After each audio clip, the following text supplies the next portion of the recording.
Welcome, everybody, to The Look-In. I'm Jane Horwitz. I've been a freelance film and theater reviewer around here since, I think, the Civil War.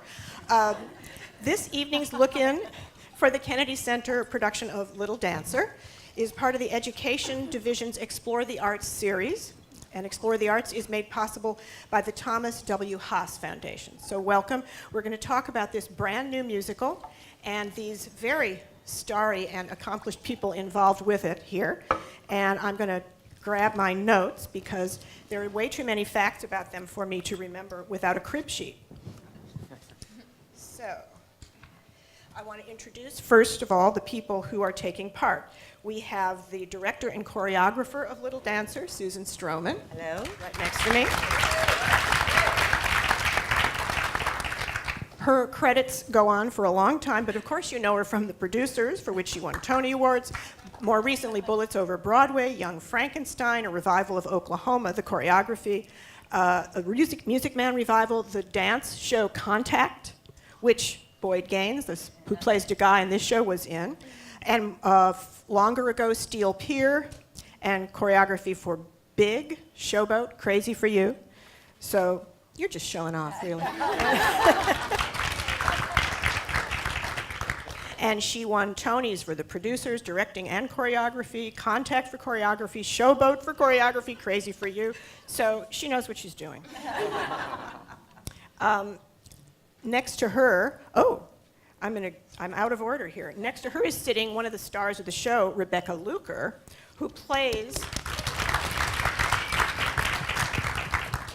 Audiences in Washington will remember her from the Sondheim celebration in 2002, and she played Fosca. She played Fosca in Passion. No, you didn't. I'm sorry. She played. Who played Fosca? Remind me. Judy Kuhn. Okay. Rebecca Luker played the pretty girl. And she plays in this show the grown-up version of the Little Dancer, Marie van Githam. Say the adult Marie, Adult. as opposed to older. The adult. Sorry, grown-up adult Marie. She's appeared on Broadway in Rodgers and Hammerstein's Cinderella, Mary Poppins. You were Mrs. Banks? I was. Which is a wonderful role. Music Man, Mary and the Librarian, in the revival of Music Man, Sound of Music revival, which you direct? Yeah, we've done Showboat and Music Man together. Oh, yeah. both those shows.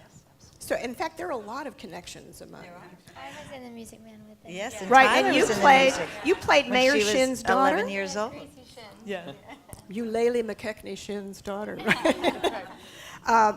And you have Tony nominations and Drama Desk nominations of like 5 of them. So I think so. Thank you. I looked it up. Yeah. And next to you is Boyd Gaines, who plays Degas, the artist Degas. He has to show how someone creates art and lives life and faces the pending loss of his eyesight all at the same time. Boyd Gaines is not just an actor in musicals, he is also an actor's actor. He does all kinds of very serious Enemy of the People, The Columnist, which, this is Washington, you remember Stuart Alsop. He played the columnist Alsop on Broadway, was in a revival of Driving Miss Daisy as her son Booley, won a Tony for playing Herbie in Gypsy. Which Gypsy? With Patti LuPone. With Patti LuPone, so the most recent one. The recent Broadway, yeah. Colonel Pickering in Pygmalion, 12 Angry Men. Was that the revival that also toured? Yes. Yeah. Juror number 8. Yes. Henry Fonda. Oh, Henry Fonda. That came to the Kennedy Center. Did you come here? I wasn't asked. Oh. I had nothing to do with that. It's not what I heard. And he appeared in Contact and danced. In my fashion.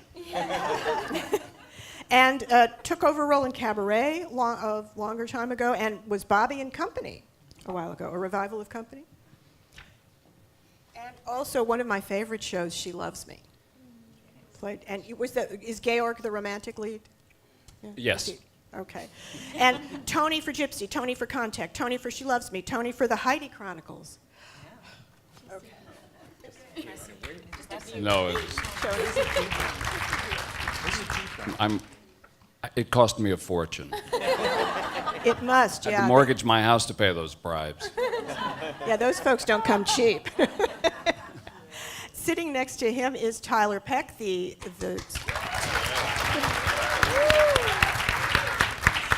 she is a principal dancer with the New York City Ballet and an actress and a singer and the title character in this show. Tyler, you were studying at the New York City Ballet from age 14, is that correct, in their conservatory? I started at School of American Ballet when I was 14, and I got in the company when I was 15. Wow. And you appeared in The Music Man when you were, what, 11? 11, yeah. That's when I started at SAB, actually, because Stro was like, you're really young, and I don't want you to lose your technique doing the same show every night, so you should find somewhere to take. So I went to take at School of American Ballet during the day, and then I'd go do the show at night. That is energy. But you saw something in her that you Oh, thought. yes, absolutely. Of all the children in the show, she was something very special. So she needed to take that and do something with it. And when she went, then she went away and then went to ballet. And I didn't hear about her or anything for on. Then I get a dance magazine, and boom, she's on the cover of Dance magazine. And I said, Tyler, she did pretty well, pretty fast. How old were you when you became a principal dancer with the New York City? I think I was 19. Yeah. And when you were studying dance back home, you were from the West Coast, right? I'm from California. My mom had a dance studio, so I grew up in her studio. But your favorite thing was more jazz dancing, Oh, right? Jazz and definitely, tap. yeah. I never thought I'd be in a ballet company, but There you go. And what's interesting, too, is that your husband, yes. is it Robert Fairchild, also a principal with New York City Ballet, is in another show right now. Yeah, It's he's abroad. getting ready to play the Gene Kelly role in American in Paris. And where? In Paris, leaving And- tomorrow. And it's coming here, right? Or it's No, it's supposed going to Broadway in April. Oh, great. So, we'll move on. I'm going to get to the creators of this show, Stephen Flaherty and Lynn Ahrens, whose work you know. Just a quick rundown. Once on This Island, Ragtime, double Tony Awards, Seussical, Rocky, and a long time ago, My Favorite Year, and Dessa Rose more recently, and all kinds of other pieces. Lucky Stiff was your first show, right? And a few at Lincoln Center in between there. Sorry, say that again. A few at Lincoln Center. A few at Lincoln Center. Glorious ones, Dessa Rose, Man of No Importance. Oh, A Man of No Importance, right. In My Favorite Year. That's our. My Favorite Year, which I wish I had seen, because it's one of my favorite movies. Is it? Yeah, it's hysterical. So I'm gonna start with my questions now.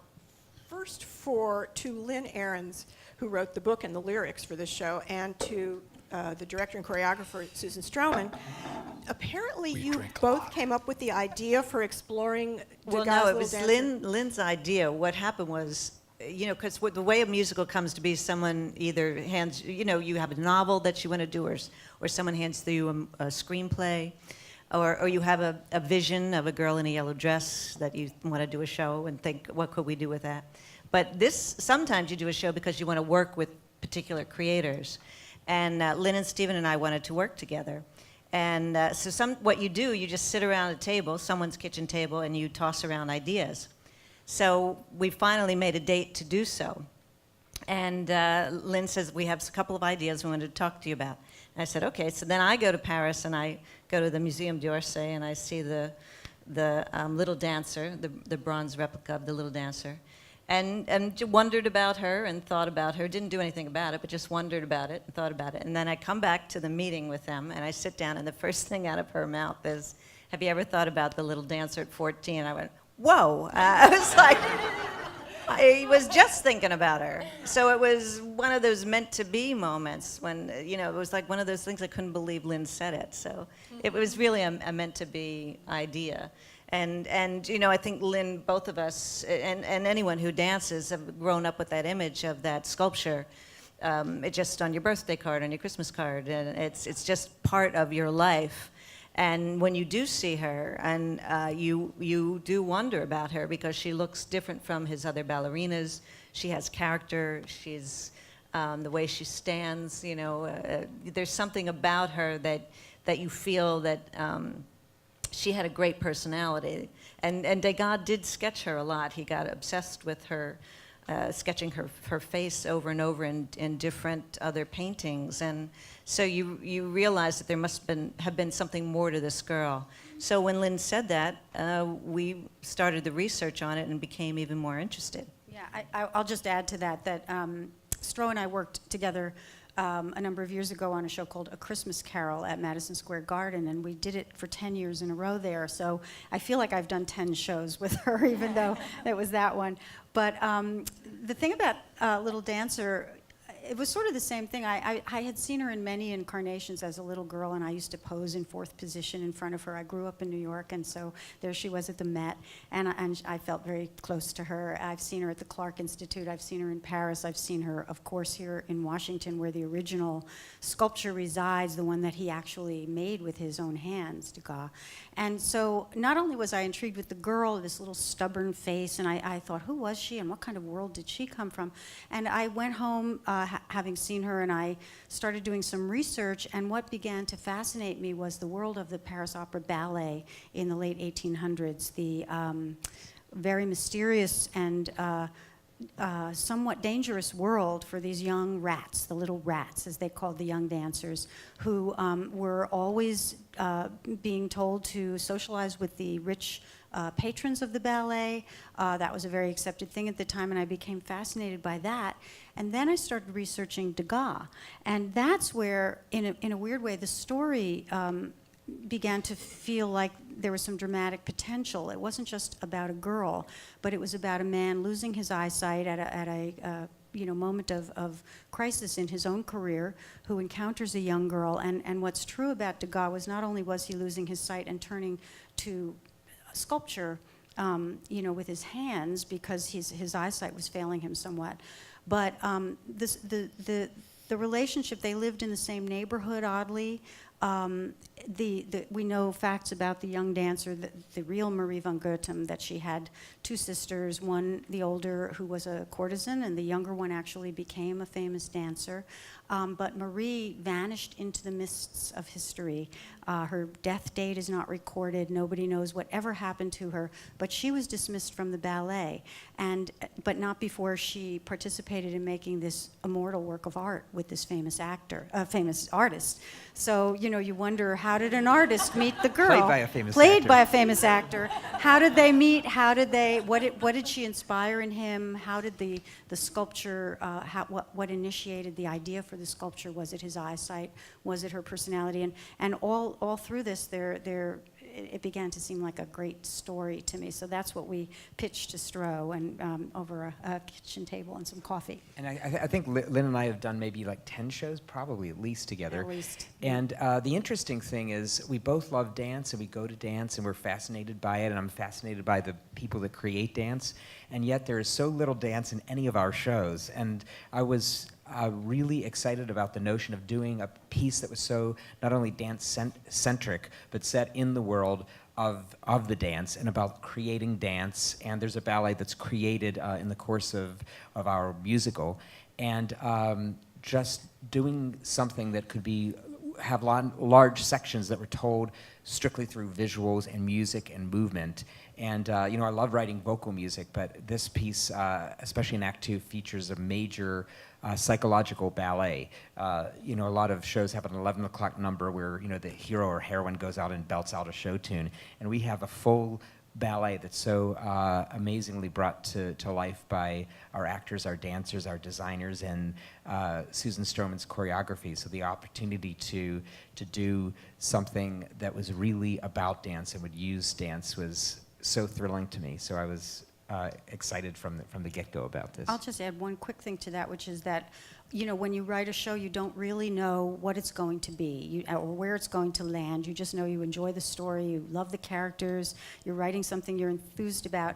And having seen the show come to life here, we really didn't know what we had written until we saw it coming to life on the stage here at the Kennedy Center. And I don't think we've seen anything like it. I'm talking about the creators of the show. We didn't know what we had. And it's something that takes ballet, and it takes music, and it takes musical theater, and it weaves them together in a way that we have actually never seen. So we're so thrilled to be surprised ourselves about the way it's happened. I want to ask a quick question. I meant to do this at the beginning and I forgot. We wanted to sort of poll the audience and find out how many of you have already seen the show, okay, and how many are about to see it. So more haven't seen it than have. Okay, well, we need to take that into, we don't want to give away it. Telling Give you away the that end. ending. Stephen Flaherty, could you talk a little bit more about how you decided how much sort of classical style music of the period, how much you used of that or that style in your Yeah, I mean, it's always a challenge. You know, you're doing what is essentially a period piece. It's taking place in Paris in 1880, 1881. And I had the same issues with ragtime because, again, it's a period piece about America at a particular time, the turn of the last century. So you want it to feel authentic, and yet at the same time you know that you're writing for a modern audience. So you have to speak to that modern audience. So it's a tricky thing because you do a lot of research and you listen to a lot of music of that time, but yet at the same time the music has to sound fresh because it was the popular entertainment of the day. So it's sort of my sensibility with all of these historical details filtering through it. So the ballet that's created in the course of the evening has a really has a Russian feel to it, where there's also a lot of romantic French music as well. And then there are songs that we wrote for the young lovers, and those songs really wanted to feel more contemporary, more pop, but at the same time you had to straddle, you know, the historical worlds and make sure that all of these different elements are living together in a piece of theater. So I think it hopefully seems fresh and exciting, but yet it's the tip of my hat to classical ballet. I wanted to say it was, for me, I saw it last week, it was refreshing to see a show where there wasn't a single belting number. Nobody was belting, and nobody was decorating all around the notes. They were just singing the tune. Yeah, I have a big whistle, and if that happens, I blow that whistle in rehearsal and say, "You're No decorating riffing. around those Don't notes, no riff riffing. police." I want to ask Susan too, but the same thing. How much sort of you've choreographed ballet before? You have a background in that too. So how much contemporary? How much ballet? How much character dance? Well, it's the ballet that's in a lot of the classroom scenes is taken from what I see in Degas' paintings and sort of older. People who did point at that time, they didn't totally stay up on their toes for the length of time that now the New York City ballet dancers stay up there, and the kicks were a little lower, and so it does reflect a time period. But when we do the big ballet at the end, it has a contemporary feel to it, and a more of a modern feel, and a strength in the dance that Tyler possesses, and so it does have both. Not unlike the statue, the sculpture was between classical and modern. He took a very classical sculpture and then put a tutu on it and hair and little shoes, and it was made out of wax. It has, the whole show has that, a combination of classical and modern, even in the set. The set is made out of giant canvases, and it's by Beowulf Borat, who's a wonderful designer. And on that, our wonderful lighting designer, Ken Billington, and Ben Piercy, our projectionist, they use Degas' brushstrokes of paint on the canvases to help us do our scenes. So it has a bit of a modern look, but yet it lives in the world of Degas. So the whole show is filled of that with, classical and modern at the same time. And we were talking before we got started here that there are these glimpses in the show. They're brief glimpses using lighting and everything, costumes, but particularly lighting, that you feel like you're suddenly seeing a Degas painting that you maybe just saw at the National Gallery, and then it's gone. It's just sort of fleetingly as the movement goes on. I think for folks who are Degas aficionados, they will recognize poses and moments and big pictures, and they're there for a second and they're gone. And costumes, too. And costumes, There yes. are real homages to the paintings, Yes, which is William wonderful. Ivy Long is a wonderful costume designer, and he has really taken those paintings and recreated copies of what they were in those paintings. So you really see these paintings come to life because of our designers. I want to ask Boyd Gaines about playing Degas, who is, according to, apparently you did a lot of research, he was not known for being a cheery fellow. Well, the play captures him or shows him at a time when he is not in the best of moods and is going through a crisis. And also, things happened just in terms of our story that irritate him. But Everything irritates him, really. well, he wasn't known for. Yeah, I read so many contradictory reports. There's Daniel Halevi wrote a book, My Friend Degas, that's out of print now that Stroh found and gave to me, and Halevi, who was a young man whose father was very close friends with Degas, absolutely adored him and just couldn't get enough of him, and said yes, he could be grumpy and dismissive, and he was often insulting, and he was witty, but he did have a great life about him, and he was incredibly passionate about art, and his great love was collecting others. I mean, it was one thing that we would said that if there's no place for it in the show, it's too complicated. But his studio was crammed with. He would spend his money. He goes, "Oh, I bought 2 Delacroix." His happiest moments were. And he's friendly with Mary Cassatt, which apparently is accurate. But that's They were absolutely friends. true. Yeah. She comes to visit him. And there in were the show.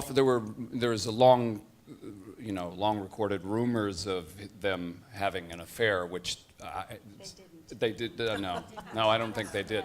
No, he apparently there were rumors of. It was also rumors of him having a romance with a ballerina. There was rumors of him having a romance with or sleeping with his housekeeper. Not but in this show. Not in this show. That's the scene I want to see. We got to add that. Yes. Those of you who haven't seen No, his he never housekeeper is- married, never had any relationship, romantic. He was sort of a hermit in the city in some ways. He was, but he lived for art, and he despised, which I think is hilarious. Or derided rather, other painters who painted en plein air, which meant if you like the Monets out in the gardens and stuff, he goes, oh yeah, no, that's not real art. Art is you look at it, you make a sketch, you go back to the studio, and then you make it up. Otherwise, you're just copying, right? Yeah, well, he derided some painter. He said he was painting horses, so he brought a horse into the studio. He goes, I buy toys, buy little toy horses and bring them in and move them around. Well, he was probably more talented than whoever the other Well, fellow that may be was true. that he was talking about. Tyler Peck, talk a little bit about how you arrived at your character. You were a dancer since you were little, so I assume you knew about the statue, the sculpture. How do you feel about her? What do you think of her? I was so happy to see that, it's so refreshing, I think, to see and to show that ballerinas are human beings. Everybody kind of thinks that they're untouchable and just from seeing them from the stage. And what I love about the statue is that it's not a perfect ballet fourth position from any standards in ballet. And I just love it so much that it's like he caught her in a moment where she was just at rest, just being a normal person. And I just love the fact that I get to play this character who has so much life. And ballerinas, they don't speak. We don't have a voice. And she has so much life. So that's kind of. What about, what do you think happens to her? Have you thought about that? What happens to her after she disappears off the roster of the I mean, I Paris think Opera? everybody always hopes for the best. We want to be hopeful. So obviously I hope that she ended up getting to somehow have that dream of ballet still. I mean, not at the Paris Opera, obviously, but have ballet somehow in her life and fall in love, hopefully. Do you feel like there's a different way, a different element in your dancing than some other classical dancers? Because I've read reviews where they talked about how you had in some ways, a more theatrical or more character-driven approach to dance. Do you think that's true? Yeah, I think that just comes from my background. You know, I grew up doing all kinds of dance, and not all ballerinas do that, especially in my company. They do ballet from the beginning, and that's all. But I've always really loved that I did lots of other kinds of styles of dance, because I think it kind of makes my dancing a little bit different from the other ballerinas. And I think that that kind of fits perfectly in this show, because Marie kind of is different from the beginning. Right, she's, That's actually a lyric of Lynn's, the difference in between 1,000 Little Dancers and Marie. And I really feel that when you see Tyler Peck dance in Little Dancer, that's what you experience. You think there's only one of her. That's Degas' song, right? Yeah. Now, Rebecca Luker, you played the adult Marie, and you are, in some sense, this is partly flashback. It opens, I guess it's okay to tell them that it opens in 1917, right after Degas has passed away, in his studio, and I think Mary Cassatt shows up, and she and Marie, the play imagines, met years earlier. And so you're there, and then you're watching your life unfolding. You're remembering. I'm telling Mary the story Yeah. of my life. And Yeah. it flashes up and back. Well, really, we start in 1917 and sort of end in 1917. What's it like you're in the middle of the action, and yet you're a little apart from it. You're singing with them, and yet you're sort of over here a little. Yeah, it's been it's been a wonderful journey to take, actually, with Stro and everybody. And we, we're still figuring it out. It took us a while to figure it out. We just sort of, started doing it on its feet. And, I joke sometimes that it's kind of a lonely role, because no one's allowed to look at me on stage. So, you're invisible, right? and nobody looks at me or talks to me, and except for Mary Cassatt. And so, of course, some actors, they still look at me sometimes, because it's so hard not to, because I'm just there with them all the time, and they make the mistake, So I haven't heard this note from Stro yet. Don't look at Rebecca. Like the Sixth So Sense. it must not be that obvious.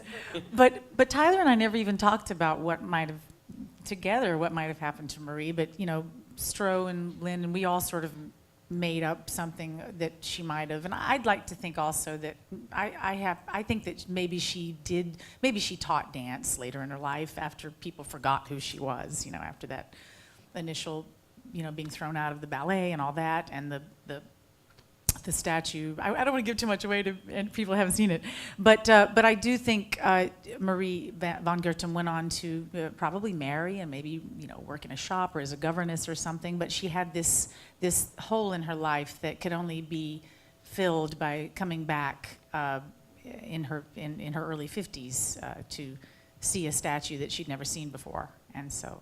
That was what happened to. And she's very adult moved Marie. by it. She really had no idea what. Yes, no. He wouldn't let her see it No while idea. it was in It progress. was probably a pretty brave thing to do. She just, she heard about Degas' death and The wanted to- truth of the sculpture is that he exhibited it exactly once, took it home, and never allowed it to be seen again. It stayed in his studio for 40 years, gathering dust until he died. He was very protective of it, and he actually called it his daughter. So there's a dramatic tale to be told.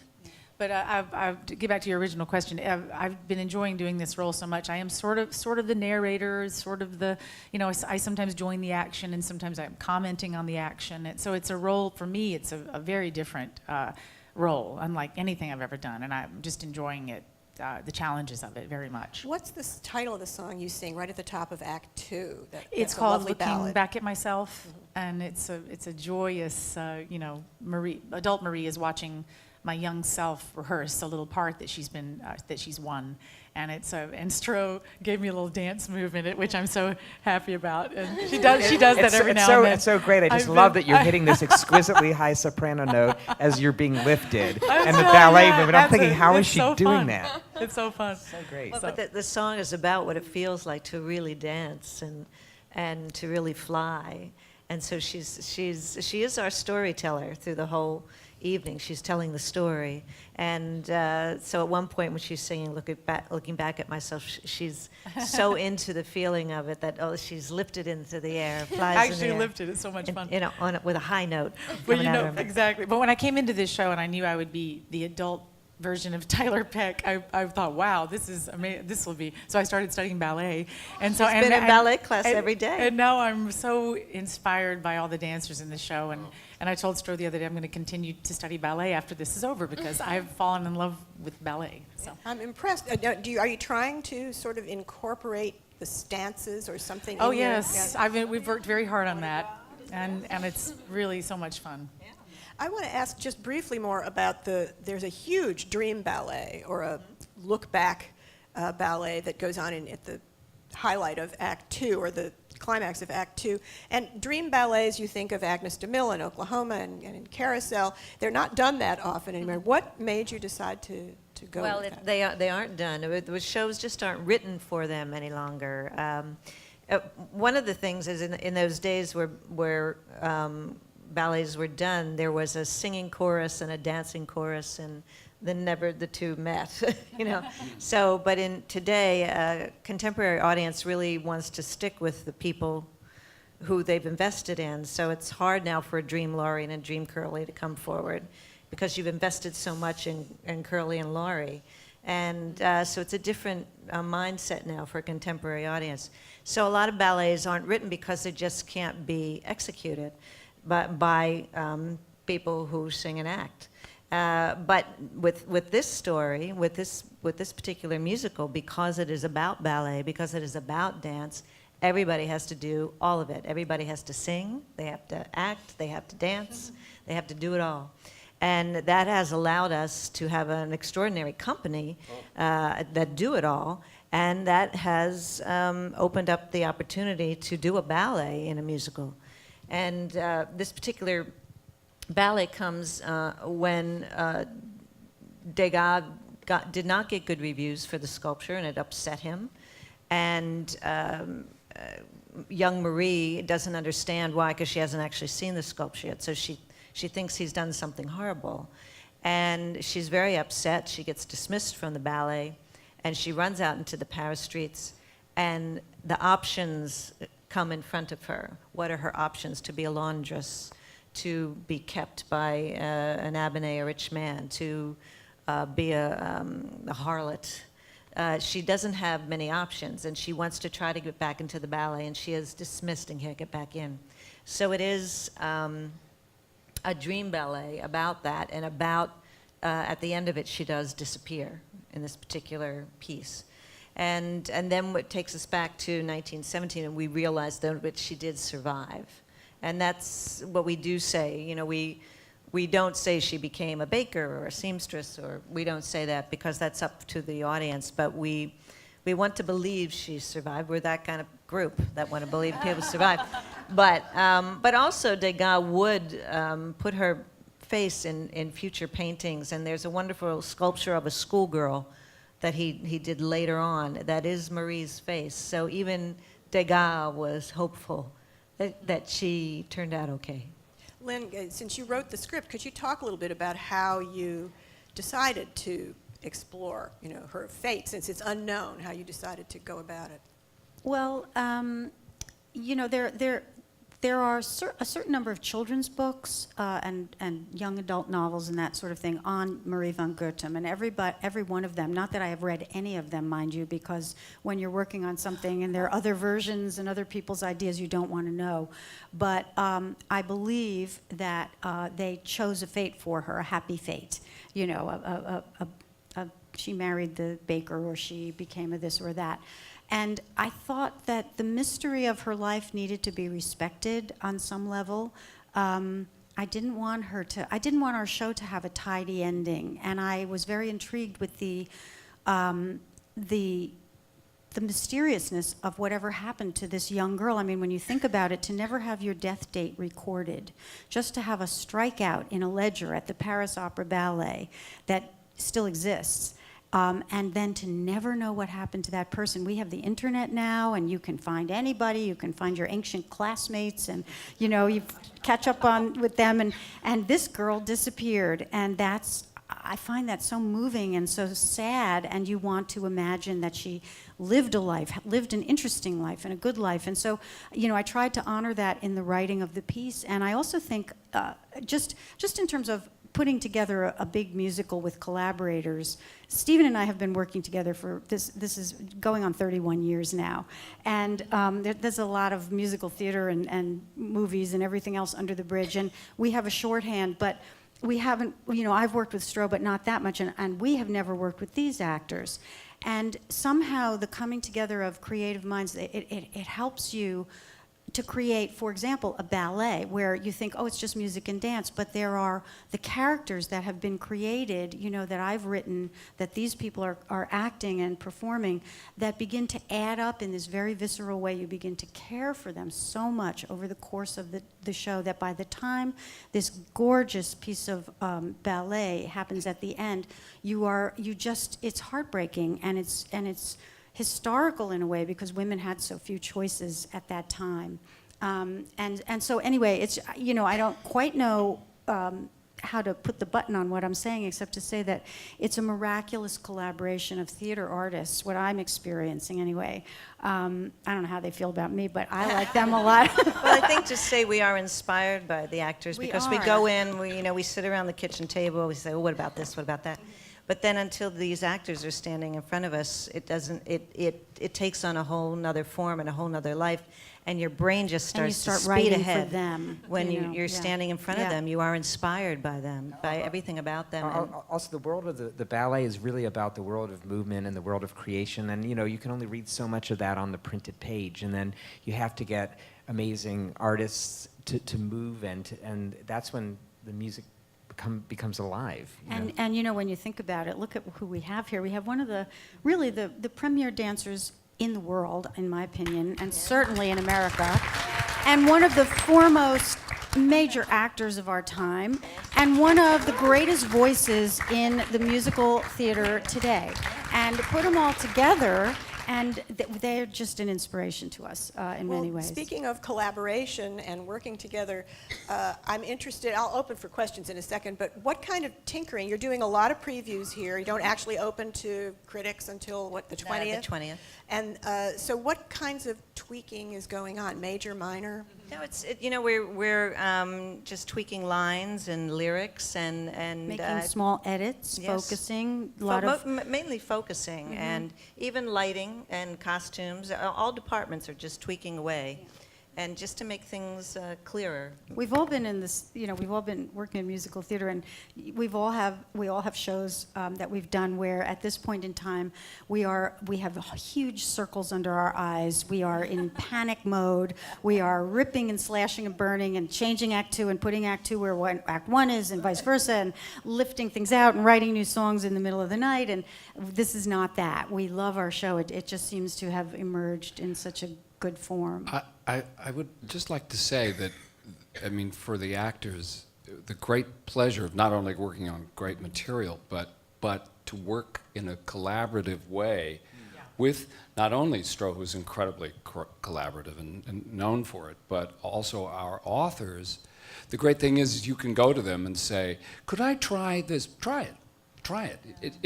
If it doesn't work, it's gone in a flash, and if it does, it's then saying, okay, but now do it this way. So it's modified. Wonderful. It's a great pleasure, and it's a rarity. I'm going to ask this question in a really discreet way. Will the sets transfer easily to another theater They will. as they're currently built? They will. Was that discreet? We're not stupid. And is there anything else you can tell us? No, we are here for the Kennedy Center, and everything about it is geared for the Kennedy Center.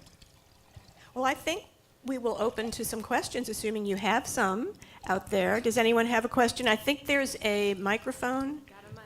Oh, we have a traveling mic. Her name isn't Mike, though. It's Renata. Here's one right down front.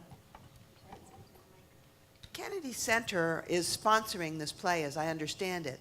Is it then slated to go to Broadway afterwards? Well, the thing is, it's all for the Kennedy Center right now, and we love when any show that we do has another life. So it's always wonderful when we create a show and it gets done somewhere else. So I will say we all hope it has another life. Should we spit or something? Here's a question over here.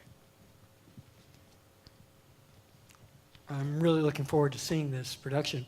The Washington area recently had a wonderful production of Sunday in the Park with George, which also deals with an artist and his muse. And I know you said with the children's books, it didn't influence you at all. And did that play resonate at all with you Well, I in think putting this on? because there's so much dance, Honestly, when there was a choice A or B, we would always take the choice that would be as different from that show as possible. Because, granted, it's about a French artist and a muse, but our piece is really about. One of the things I find really moving about our piece is it's about an established artist who's worried that his talent and his abilities might be on the wane, and this young muse who's moving up, and how these two people from total different generations meet in the middle, and not only help to create this beautiful work of art, but help to heal one another and help to find a way for each of them to be able to continue. So They're really both about artists. but it's really set in the world of dance, which I think. So I think the experience is that this is a piece about the world of dance as seen through an artist's eyes.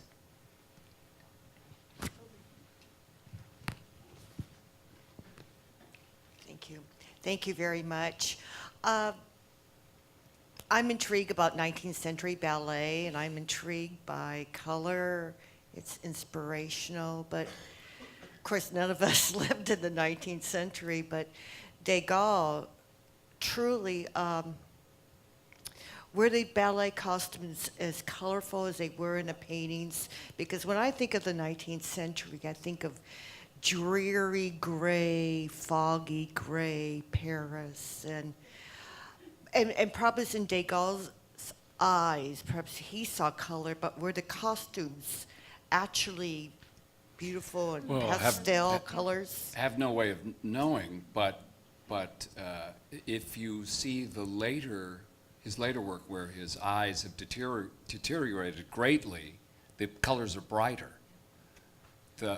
So it's hard. There's a line in the play that is quoted from Degas: "Art is not what you see, but what you make others see." And I think that Degas was never interested in the truth as a literal fact of photograph, even though he used photography and was fascinated by it. What he was interested in is what he could make you see. And so my guess is the colors were not as bright. And you can see his followers later, Toulouse-Lautrec, he often uses the footlights and the illuminated skirts and the low light. The cafe singer looks almost Lautrec-like. It predates him by 20 years. So it's a guess, as we say. No one, there are no color photographs. There's no video. So, but we have Degas paintings to give us saying his view of it. I started to say impression, but he hated being called an impressionist. Tyler, I have a quick question, just a real quick one. I wanted to ask you if Susan Stroman's choreography challenges you in a way that's as difficult as, doing Ruby's or one of the, Balanchine ballets or something. Yeah, I think that this, obviously this is taking dancing to a whole nother level because, I have to tell the story throughout the whole show. It's not just like, oh, now I'm going to do a variation. You know what I mean? So I think that that's the hardest thing, and I think what is so amazing about her choreography is that she has made every single step tell the story. So I feel like I really don't have to work that hard when it comes to the dancing part, because it's just like, I feel like I'm actually living out her life. In movement, yeah. Here's a question over here.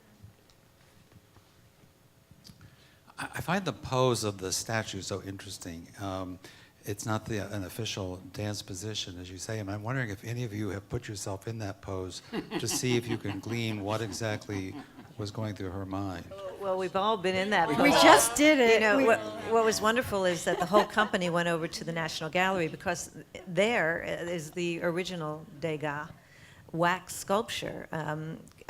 Growing up, I would see the the sculpture in different museums, like the Met or the Clark or the Museum d'Orsay, and I kept thinking, they're sharing that statue. Look at that. Isn't that nice, those museums just sharing that statue? But in fact, they were replicas. They were cast after he died. His family allowed about 25 to 30 cast replicas to be done and then sent out, which I'm sure Degas would not have. No, in fact, I don't think he let any of his He did not. sculpture be shown No. during his lifetime. It was all in his studio. So, but what was lovely for us to create this piece and then to see the real sculpture with Degas' fingerprints all over it here at the National Gallery, it was thrilling. So the museums had us all come over one morning. It was so lovely, and we all stood in that fourth position. And I can tell you, after about 5 or 7 minutes of posing for these publicity shots, we're all going, this is hard. This is hurting me. And we're going, Tyler, we were all so uncomfortable. It was really so, yes, we have experienced that. Looks like a shoulder killer, that position. Everything. But you know, a lot of Degas, when he would paint the ballerinas, they're not performing. They are in the fourth position, or they're stretching or yawning or fixing their hair, or they're thinking about something. A lot of when he would paint women, they were always thinking, like the laundresses are thinking. And so he had them, he would paint them as real people. I don't know if you would want to comment on that, Boyd, but that's what we talked about, you know. Yeah, there are many mentions. Lynn and I have talked about this many times. And the common phrase that's used is that he always wanted to be through the keyhole, so catch people in a moment of unawareness. So it's not.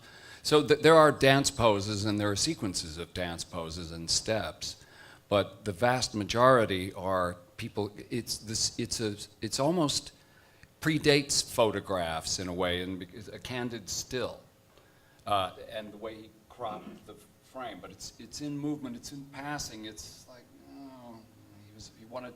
And the fact is that he wasn't using a camera to capture it. The fact that he could it's just a moment that's gone in time, in the blink of an eye, could go back to his studio and create that from notes, a lot of notes and a lot of little sketches. The other thing that they deal with in this show that I had not known, not being an art historian, was so many of those Degas paintings, the backstage paintings and the men in the top hats, the abonnés, is that Abonnés. were a rather sinister presence. The young corps de ballet, the dancers, the rats, as they call them, were often exploited by these men who were rich and donated money to the opera and expected favors in return, apparently, which was new to me. I didn't realize. If you now look at Degas' paintings, you'll see these men with top hats and dark coats, like leaning out the side. They're lurking. And they're lurking around the side. And I used to think, oh, they're big producers. Who are those guys? And then you read, it's almost like Degas was warning everyone that these guys are leaning out, and they would be allowed backstage, which would never be today. You're not allowed backstage. They could go into the dressing rooms. They could go anywhere they liked if they paid the subscription. Putting that into the musical score was really interesting because the opening number is really creating about the world of the ballet. It's called C'est le Ballet. And we see the little rats, we see the beautiful, pristine, creatures that are in the ballet, and it's the sound of women's voices. And then midway through, the men in the top hats enter, and it's this very dark theme. And then to be able to take those musical building blocks and build them over the course of the show, it's really interesting because it's like this world against that, and it's sort of the flip side of the same thing. And in Act 2, I won't give away too much, but that whole theme does come to a head in a sense, in a musical and choreographic way, right? More questions? Questions in the back. Okay, great. Yeah, I was wondering, was the hair based off the original sculpture? Yes, I mean, there is hair on the sculpture and wax, and I think he just got it from a wig maker. And he had it put a wig on it and then poured wax over top of it. I think, do you mean the hair in the show? Or are you talking about the show? Yeah, do you wear a wig? In the show, in the real show. Yeah. In our show.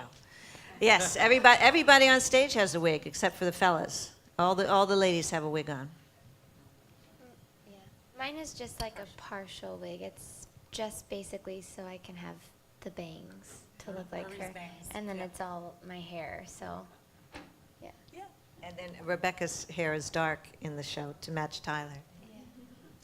I wear a false head.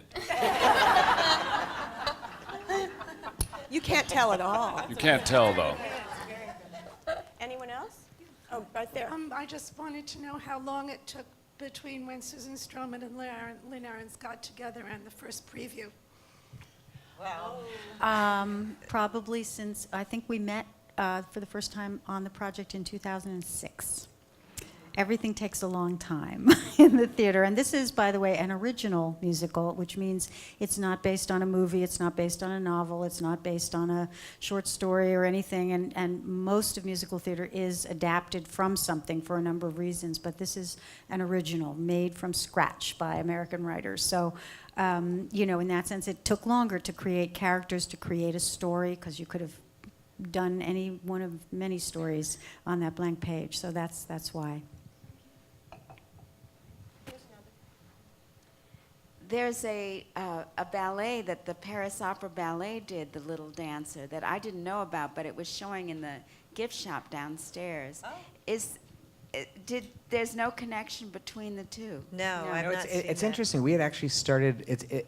I think it's fascinating because this work of art is obviously there's such mystery and there's something that pulls you to it. And you know, different books, different works of art have been inspired by it. We started working on our show, and then I had heard like midway about this particular ballet. My understanding is it's about what happened to Marie from the time, like basically where almost our piece ends going forward. And ours was about leading up to that moment and then jumping 40 years beyond. So I think it's maybe some of the same elements, but looked at it from a different perspective. But I love the way a work of art can inspire so many different takes There's on a it. word for that. I learned this word. Tell me who knows this word, ekphrastic. It's a work of art inspired by a work of art. And that's what this show is. And I think that work of art that Degas created has inspired so many things, you know, about young Marie and about Degas. So they're jealous. Yeah, I said I didn't know. But how do you spell that word? I can even spell it.